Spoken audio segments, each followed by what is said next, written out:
5 to 10 years ಇಂದ ನೀವೇನಾದರೂ beautician ಆಗಿದ್ದು ನಿಮ್ಮ ಒಂದು ಬಿಸ್ನೆಸ್ನಲ್ಲಿ ಅಪ್ಗ್ರೇಡ್ ಮಾಡ್ಕೋಬೇಕು ಅನ್ನೋದಕ್ಕೆ ಏನಾದರೂ ನೀವು ಮೇಕಪ್ ಆರ್ಟಿಸ್ಟ್ ಆಗಬೇಕು ಅಂತ ಅನ್ಕೊಂಡಿದ್ದೀರಾ? ಸಾಕಷ್ಟು ಕೋರ್ಸ್ ಕಲಿತು ಕೂಡ ಇನ್ನೂ ಮೇಕಪ್ಪಲ್ಲಿ ಇನ್ನೂ ಡೌಟ್ಸ್ ಇಟ್ಕೊಂಡು one of the best mentor ಅಥವಾ ಅಕಾಡೆಮಿನ ನೀವೇನಾದರೂ ಸರ್ಚ್ ಮಾಡ್ತಾ ಇದ್ದೀರಾ?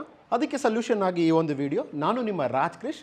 ಸೊ ನೆಕ್ಸ್ಟ್ ಬ್ಯಾಚ್ ಜೂನ್ 3ನೇ ತಾರೀಕಿಂದ ಕ್ಲಾಸ್ ಸ್ಟಾರ್ಟ್ ಆಗ್ತಾ ಇದೆ. ಪ್ರೋ ಬ್ಯಾಚ್ ಆಗಿರೋದ್ರಿಂದ ಬೇಸಿಕ್ಕಿಂದ ಅಡ್ವಾನ್ಸ್ವರೆಗೂ ಎಲ್ಲ ಇಂಟರ್ನ್ಯಾಷನಲ್ ಟೆಕ್ನಿಕ್ಸ್ ಜೊತೆಗೆ with hands on practice, product knowledge ಜೊತೆಗೆ ನೀವು ಪ್ರತಿಯೊಂದು hair style, sari draping, flower making, social media marketing, bridal consultation plus ಮೇಕಪ್ಪಲ್ಲಿರೋ ಎಲ್ಲ ನಾಲೆಡ್ನೂ ಇನ್ಡೆಪ್ತಾಗಿ ಕಲಿತೀರಾ. ಇದಲ್ಲದೆ ಕಾಂಪ್ಲಿಮೆಂಟ್ರಿಯಾಗಿ ಈ ಒಂದು ಕ್ಲಾಸ್ನಲ್ಲಿ ನಾವು ಈ ಮಾಸ್ಟರ್ ಕ್ಲಾಸಲ್ಲಿ ನಿಮಗೆ SFX ಅದೇ ರೀತಿ ಫ್ಯಾಂಟಸಿ ಮೇಕಪ್ ಜೊತೆಗೆ ಯಾರೆಲ್ಲ ಫಸ್ಟೇ ಪ್ರೀ ಬುಕ್ ಮಾಡ್ಕೊಳ್ತೀರೋ ಅವ್ರಿಗೆ ಒಂದು 10% ಡಿಸ್ಕೌಂಟ್ ಕೂಡ ನಾವು ಪ್ರೊವೈಡ್ ಮಾಡ್ತಾ ಇದ್ದೀವಿ. ಪ್ಲಸ್ ಇದಲ್ಲದೆ ಫಸ್ಟ್ ಟೈಮ್ ಕ್ಲಾಸ್ ಅಟೆಂಡ್ ಮಾಡ್ತಾ ಇದ್ದೀರಾ, ಏನೂ ನಾಲೆಡ್ಜ್ ಇಲ್ಲ ಅಂದರೆ ಸೊ ನಿಮಗಾಗಿನೇ ಅರೌಂಡ್ 25,000 ವರ್ತ್ ಪ್ರಾಡಕ್ಟ್ನು ಕೂಡ ನಾವು ಫ್ರೀಯಾಗಿ ಕೊಡ್ತಾ ಇದ್ದೀವಿ. ಸೊ ಫರ್ದರ್ ಡೀಟೇಲ್ಸ್ ಏನಾದರೂ ಬೇಕಂದರೆ ಕೆಳಗಡೆ ನಂಬರ್ ಕೊಟ್ಟಿರ್ತೀವಿ,